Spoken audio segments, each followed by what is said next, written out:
I was the last man aboard. The 10:15 Night Express left Newburyport Station on October 7, 1931, bound for Arkham, with scheduled stops in Ipswich and Dunwich.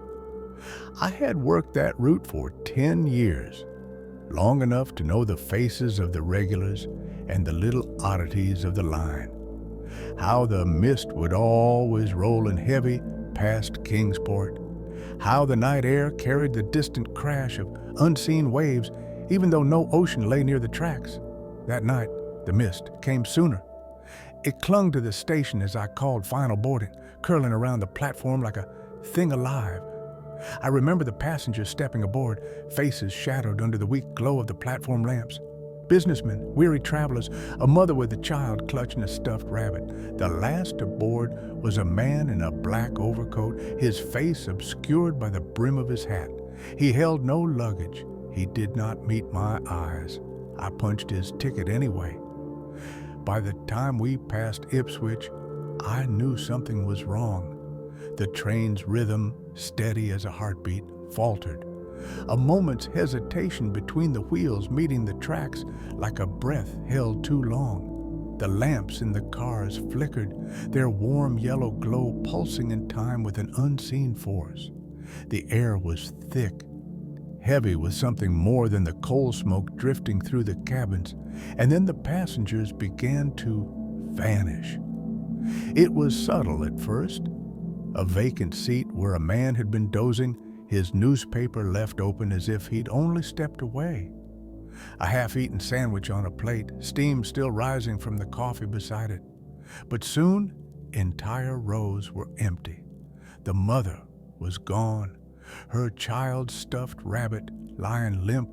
A businessman's hat sat alone on his seat, the imprint of his head still pressed into the cushion. I walked from car to car, my breath coming short, checking compartments and corridors. No signs of struggle, no footprints in the thin layer of coal dust on the floor, just silence. By the time we neared Dunwich, I was the only one left. I should have stopped the train. I should have pulled the emergency brake, sent up a signal flare, something, anything. But the tracks did not lead to Dunwich. Outside the windows, the familiar New England countryside had vanished. No rolling hills, no distant farmhouses, no trees bending under the autumn wind. Instead, there was only ocean, an endless black expanse stretching into eternity. The waves rose unnaturally high, moving in time with something deep beneath the surface. The stars above were not the stars I knew. The moon was wrong. The light it cast was not silver, but green, twisting through the fog like grasping fingers. And there, on the horizon, rising from the churning abyss, were structures that should not be. Vast, angular monoliths of impossible geometry, their surfaces shifting, as if caught between dimensions. No human hands had ever built them. No human minds had ever conceived of them. I pressed my hand against the glass, and the moment I did, I felt it. Not a vision, not a hallucination, a presence, something vast and ancient watching, something that had been there long before men walked the earth, before the first fires were lit, before the first words were spoken. And in that moment, I understood. This was never a train to Arkham. I do not remember pulling the brake. I do not remember stepping onto the platform. I only know that when I turned back, the train was empty.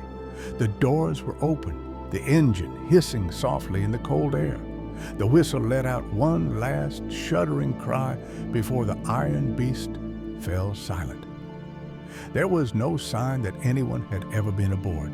No luggage, no footprints, no sound. Only my own shadow stretching long in the flickering gaslight. The train never ran again. The company buried the records, called it an accident, an unsolved mystery.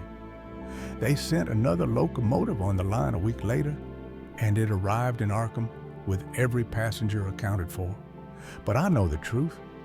The 1015 Express still rides, not on rails of steel, but on paths unseen by human eyes, cutting through the fog between worlds, bound for places no mortal should ever go.